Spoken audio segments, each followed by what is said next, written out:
कुमार मोर पूछ रहे हैं कि आईटीआई की क्लास भी ऑनलाइन होगी क्या, और आईटीआई के प्रैक्टिकल कैसे होंगे, प्लीज़ रिप्लाई।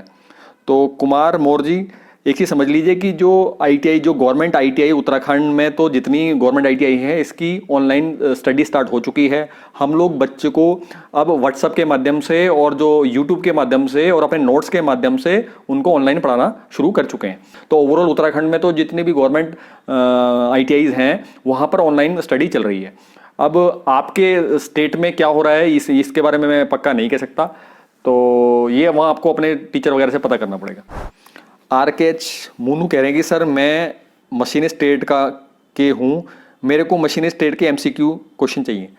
भाई यार, अब चाहिए तो मैं कहाँ से ला के दूँ, मैं कहाँ से पैदा करूँ, क्योंकि मैं टर्नर ट्रेड का टीचर हूँ और ऐसे में हर ट्रेड के एमसीक्यू बना के रखूँ ये पॉसिबल नहीं है। तो बेटर है कि आप किसी ऐसी जगह से देखिए जो चैनल पे जहाँ पर मशीनिस्ट या फिर एमसीक्यू के क्वेश्चंस लगातार डालते हो। आप देखना यूट्यूब पर सर्च मारो, ऐसे बहुत सारे चैनल हैं जो इंपॉर्टेंट क्वेश्चंस के ऊपर सीरीज लाते रहते हैं। अक्सर उनकी वीडियो, उनकी उसमें चैनल में वही तरह की वीडियोज रहती हैं। तो ऐसे में क्योंकि मेरा शेड्यूल बिजी रहता है, तो ऐसे में मैं आपको स्पेशल ट्रेड वाइज अगर मैंने आपको गलती से दे दिया तो बाकी दूसरी ट्रेड वाले मेरे खून पी देंगे। तो बेटर है कि आप जो पहले से इस तरह से वीडियोज बना रहे हैं उनसे इस बारे में पूछें, उनसे क्वेश्चन करेंगे, उनसे मांगेंगे तो वो अच्छे से दे देंगे। रंजू पाल जी पूछ रहे हैं कि सर इसरो में जॉब के लिए किस ब्रांच से पॉलिटेक्निक करना सही रहेगा। यार रंजू पाल जी, यार एक चीज़ समझिए कि जो इसरो में है उसमें डिफरेंट वैरायटी ट्रेड का काम होता है। तो ऐसे में मैं आपको ये नहीं बता सकता कि भाई किस स्टेट से करो या किस स्टेट के से आप पॉलिटेक्निक कर लो कि वहाँ होगा। कायदे से यार ऐसा मत देखो कि आप किसी स्पेशल गवर्नमेंट कंपनी को देख के आप बोल रहे हो उसमें कैसे वो होगा कि भाई उस ट्रेड से आप कर लेंगे। तो ओवरऑल आपको एक ट्रेड ऐसे करनी पड़ेगी कि इनकेस अगर आपका इसरो में उसमें ना भी हुआ तो तब भी आप किसी दूसरे उसमें अप्लाई कर पाए। तो अगर आपको ये हो सकता है कि जो आपका इसरो है वो आपके घर के आसपास ही हो, इसीलिए आप ज़्यादा सीरियस है उस कंपनी के प्रति, ठीक है। तो नामी ग्रामी है, आप पता है कि इंडिया में बहुत पॉपुलर ये हमारा जो रिसर्च सेंटर है ना, जो स्पेस एंड रिसर्च सेंटर है, तो उसके ऊपर भी ये इसरो कंपनी है। तो ऐसे में आप क्या कर सकते हैं, पहले आप गूगल करके जो इसरो से संबंधित उसकी डिटेल पढ़िए, ठीक है। तो इसरो की जो उनकी वेबसाइट होगी उस वेबसाइट में जाके आप देखेंगे उनका प्रोडक्ट क्या है, उनके कौन से डिपार्टमेंट्स हैं, तो वहां से आपको सब कुछ समझ में आएगा कि ओके अच्छा ये इस तरह का काम होता है, इस ट्रेड का काम बहुत ज्यादा होता है। तो आपको वहां से इन्फॉर्मेशन पकड़ में आ जाएगी, अच्छा यानी इस ट्रेड की वैकेंसी यहाँ सबसे ज्यादा आती होगी। इसके अलावा उनके वेबसाइट के पेज में आपको वहाँ की रिक्वायरमेंट के भी लगातार डिटेल वहाँ मिलेगी। तो वहाँ पर आप देख लीजिए कि लगातार वैकेंसी सबसे ज़्यादा किस में आती है, तो वहाँ से आपको एग्जैक्ट पता चल जाएगा कि इस ट्रेड में मैक्सिमम वैकेंसी आ रही है, इस इतने साल के गैप में आ रही है, तो वहाँ से आप वो कोर्स कीजिए, ठीक है ना। अब मैं आपके लिए स्पेशल घुस के अगर निकालने वाली बात है तो फिर एक काम करो, फिर मुझे कमेंट करो। अगर बहुत ज़्यादा बच्चों ने ऐसी बात पूछी करा तो तब फिर देखेंगे, अदरवाइज आप वेबसाइट पर खुद सर्च कर लो तो ज़्यादा बेटर है। रंजू पाल जी फिर पूछ रहे हैं कि 2020 में सिविल से पॉलिटेक्निक करना सही रहेगा। यार सिविल ट्रेड वैसे मेरे हिसाब से तो पॉलिटेक्निक की बेस्ट ट्रेड्स में है, लेकिन आप हर ट्रेड का प्लस माइनस होता है, हर ट्रेड के कुछ अच्छी चीज़ें भी होती हैं और कुछ वीक पॉइंट्स भी होते हैं जो आपको शूट नहीं करते हैं। तो ओवरऑल आपको देखना पड़ेगा कि आपके स्ट्रेंथ, आपकी वीकनेस क्या है और जो ट्रेड आप चूज कर रहे हैं उसकी स्ट्रेंथ और उसकी वीकनेस क्या है। तो अगर ट्रेड की स्ट्रेंथ पॉजिटिव और आपके स्ट्रेंथ वो मैच कर जाए तो ऐसे कंडीशन में ही आपको उस ट्रेड से करना बेटर रहेगा। अक्सर बच्चे गलती करते हैं कि अपनी जो क्वालिटीज होती हैं और जो ट्रेड की क्वालिटीज और वीकनेस है उसको क्रॉस चेक नहीं करते हैं, तो बिना मिलाए अगर आप करोगे तो फिर जिंदगी भर रोते रहोगे, क्योंकि अगर वो मैच नहीं हुए और आप ढंग से उसमें दिल से काम नहीं कर पाए तो फिर ज्यादा कुछ आप कर नहीं पाएंगे, ज्यादा कुछ उखाड़ नहीं पाएंगे उसमें। तो इसलिए घुसने से पहले ही सोच समझ लो भैया कि गुण, जैसे होता है ना शादी करने से पहले हम गुण मिलाते कि इसने गुण मिल रहे नहीं मिल रहे, तो बेटर है थोड़ी सी मेहनत कर लो। ये भी पहली बीवी है भाई, ठीक है ना, तो इसको भी पहले से अच्छे से गुण मिला लो सारे कि हाँ भाई गुण मिल रहे हैं, मेरे गुण और इसकी क्वालिटी मिल रही है, या मेरी कमियां और इसकी कमियां मिल रही हैं भैया, तब जाके अपना रिश्ता करना किसी ट्रेड से। अदरवाइज ऐसे करने जाओगे तो फंस जाओगे, रोते रहोगे जिंदगी भर। दोनों के लिए कह रहा हूँ, ये मत बोलना कि मैं उसको जो दूसरी पार्टी है उसको मैं वो कर रहा हूँ, ठीक है ना। अगर मेल है तब भी, फीमेल है, दोनों के एंड से कह रहा हूँ। ऊपर से आजकल के बच्चे हैं ना, उनकी जो भावना है ना, भावना बहन बहुत जल्दी आहत हो जाती है, मतलब अंडे की तरह हो गया। मैंने हल्का सा खट मारा, किसी ने हल्का सा कुछ बोल दिया तो वहीं बुरा लग जाता है, वहीं मुंह बना के बैठ जाते हैं। भैया थोड़ा स्ट्रांग हो जाओ, ठीक है। आगे की जो दुनिया है बड़ी कैडी है, तो जितना स्ट्रांग बन के चलोगे, मेंटली टफ, फिजिकली टफ रहोगे, तुम्हें छोटी मोटी किसी कहीं भी बात का कुछ दुख नहीं पहुंचना चाहिए। हमेशा ध्यान रखना इस बात का, नहीं तो रोते रहोगे जिंदगी भर। सूर्यंक कैथा कह रहे हैं कि आरआरबी में टेक्निकल के लिए सिलेक्ट हूँ, लेकिन आरआरबी कुछ दे ही नहीं रहा है, परेशान हो गया हूँ कि क्या करूँ। ऊपर से कोरोना ने इनकी मुर्गी मार दी है, बोल रहे हैं कोरोना ने मार दी है। तो सूर्यांग जी एक चीज़ समझ लीजिए, जैसे मैं पहले भी वीडियोस के थ्रू बता चुका हूं कि अब जो गवर्नमेंट वैकेंसीज हैं उन्हीं की कॉल लेटर भेजेगी या ज्वाइनिंग लेटर भेजेगी जिनकी इस टाइम सबसे ज़्यादा ज़रूरत है। अगर मेडिकल लाइन से रिलेटेड कोई ज्वाइनिंग होनी है गवर्नमेंट की, चाहे वो नर्स की हो चाहे वो डॉक्टर्स की हो, उस फील्ड से रिलेटेड होंगी तो उनकी वो वैकेंसी ज्वाइनिंग लेटर भेज देंगे। इसके अलावा जितने भी हैं ये सब होल्ड पे जाने वाले हैं, एक एक साल 2-2 साल। अब ये अच्छी खबर नहीं है, लेकिन क्या करें, एक्चुअलिटी यही है। तो आप इस चीज़ में अपसेट मत हो, बेटर है कि आप अपने ग्रोइंग पे काम करो। और मैंने वीडियो बना चुका हूं जिसमें मैं बता रहा हूं कि इस लॉकडाउन के टाइम में आपको और क्या चीज़ें अपनी इंप्रूव करनी चाहिए, उस पर मैं वीडियो बना चुका हूं। तो आप क्या करें, इस डिस्क्रिप्शन बॉक्स में मैं उसके लिंक वो कर दूंगा, तो वहां से वो वीडियो देख के थोड़ा अपने लॉजिक क्लिक करें। हमेशा जिंदगी में कई बार सिचुएशन ऐसी होती है कि कभी हमारे कंट्रोल में कुछ बातें होती हैं और कई बार सिचुएशन ऐसी होती है कि हमारे कंट्रोल में नहीं रहती। अब ये लॉकडाउन का टाइम हमारे कंट्रोल में नहीं है, तो इसमें तो हम कुछ नहीं कर सकते। वहां ज्वाइनिंग आपकी डिले हो जाएगी, उसमें आप कुछ नहीं कर सकते। लेकिन इसके अलावा आप क्या कर सकते हो, वो उस चीज पे आप फोकस करो। ठीक है, तो वो वीडियो देखो, तो वो वीडियो देख के आपको समझ में आएगा कि अभी भी आपका टाइम जो है उसको वेस्ट नहीं करना, उसमें कुछ ना कुछ आप यूटिलाइज करते रहो।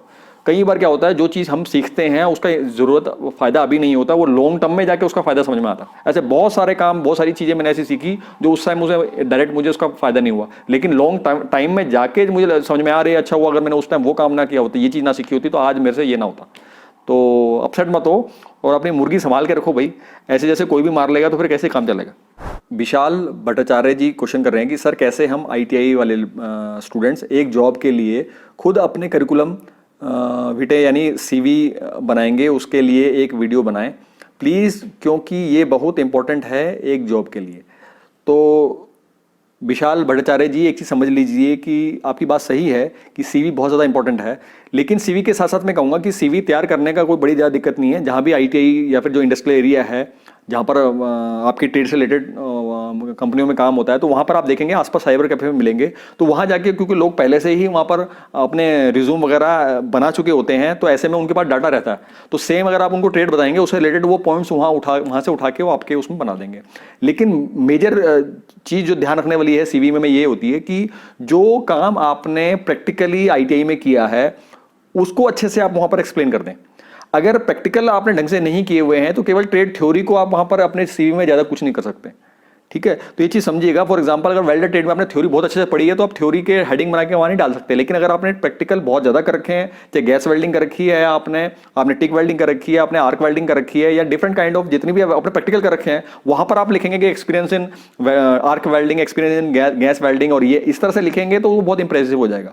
हमेशा ध्यान रखिएगा जब भी कोई आप सीवी बनाते हैं तो सीवी में हमेशा जो कंपनियां है या एचआर है वो यही देखेगा कि इसको काम कितना आता है।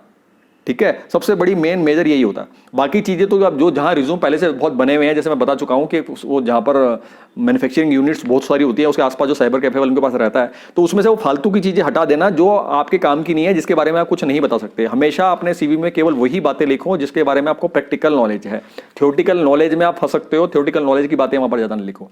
इसके अलावा जब तक आपकी नौकरी नहीं लिखती तो मेरा हमेशा एडवाइस, मेरी सजेशन ये रहता है कि यार जब तक खाली हो तब तक आसपास की वर्कशॉप में जाके अपनी ट्रेड से रिलेटेड काम को लगातार सीखते रहो। चाहे वहाँ पैसे नहीं भी मिले तब भी कोई बात नहीं, वहाँ पर जाओ असिस्टेंट के तौर पे ही करो। तो होगा क्या, 2-3 महीने भी अगर आपने काम करा तो जो 3 साल में या 2 साल में आपने आईटीआई अप्रेंटिस में जो चीज़ नहीं सीखी होगी ना, 3 महीने की जो आप इस तरह से वर्कशॉप में जाके या दुकानों पर जाके जो आपके ट्रेड से रिलेटेड उस पर जाके अगर वो आपने सीख लिया, उससे आपकी नॉलेज हो जाएगी। और कहीं भी प्राइवेट कंपनी में अगर इंटरव्यू हो गया, आप जाके बैठ गए, तो हमेशा इस बात की टेंशन लेना कि आपको क्या प्रैक्टिकल आते हैं। वो अगर आपने कहा ना कि मुझे ये काम प्रैक्टिकली आता है, तो उससे क्वेश्चन पूछेगा।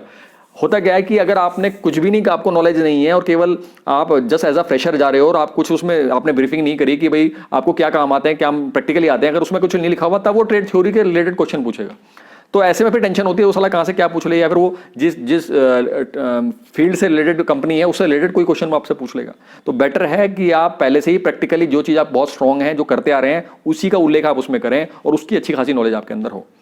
तो सीवी के पॉइंट ऑफ व्यू से मैं इतना ही कहूँगा, इससे ज़्यादा मुझे कुछ लगता नहीं उसमें कोई सीरियस चीज़ें हैं।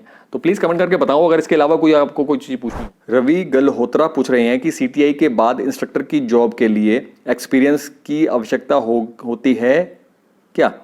तो रवि गलहोत्रा जी एक चीज़ समझ लीजिए कि जब आप आईटीआई, पॉलिटेक्निक या बीटेक के बाद जब आप सीआईटीएस करते हैं तो सबसे गवर्नमेंट वैकेंसी में जॉब में जाने के लिए फॉर्म भरने के लिए सबसे मेन यही है कि आपकी CITS होना चाहिए। इसके अलावा अगर कोई प्राइवेट ITI है जहां पर आप टीचर के तौर पे अगर वहां वैकेंसी है तो सबसे पहले वो यही देखेगा कि रिज्यूम में कि आपकी ITI पॉलिटेक्निक के बाद आपकी CITS 1 साल की है कि नहीं।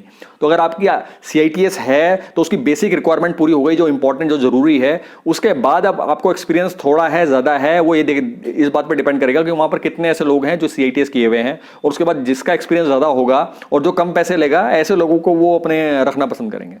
और मेरी सलाह यही रहेगी कि CITS का जो वैकेंसी प्राइवेट है वहाँ पर इलेक्ट्रिशियन और आपकी फिटर ट्रेड है, इसी में ही मैक्सिमम ट्रेड प्राइवेट में होती है।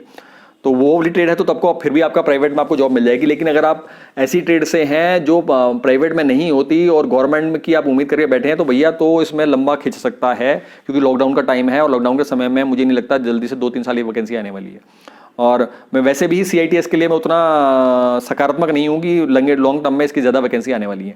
आएंगी, बहुत लिमिटेड आएंगी। ऊपर जब से ये ऑनलाइन क्लासेस शुरू हो चुकी हैं, ये बहुतों की जो है ना ये टीचरों की नौकरी खाएगी, इसमें ITI के टीचर भी आएंगे। तो मेरी सलाह यही है कि अब जो CITS करने की सोच रहे हैं बड़ा सोच समझ के करना भाई, और खासकर उन ट्रेड से जो ट्रेड प्राइवेट में नहीं है, केवल गवर्नमेंट में है। फॉर एग्जाम्पल टर्नर, मशीनिस्ट और इंस्ट्रूमेंट सिस्टम, तो इस तरह की जो ट्रेड्स हैं जो केवल गवर्नमेंट में है, प्राइवेट में नहीं है। तो ऐसे में आप CITS कर तो लेंगे, वैकेंसी आएगी नहीं आएगी तो उसकी ज्वाइनिंग एग्जाम होंगे नहीं, एग्जाम होंगे तो ज्वाइनिंग नहीं होगी, बड़ा ड्रामा रहता है, कोर्ट में चला जाएगा केस। तो ऐसे में क्या होगा, आप खाली भी रह जाएंगे, ना आप घर के रहेंगे ना घाट के रहेंगे। CITS करने के बाद भी आपको कहीं और जॉब करनी पड़ेगी प्राइवेट सेक्टर में। तो इसलिए बेटर है सोच समझ के करें।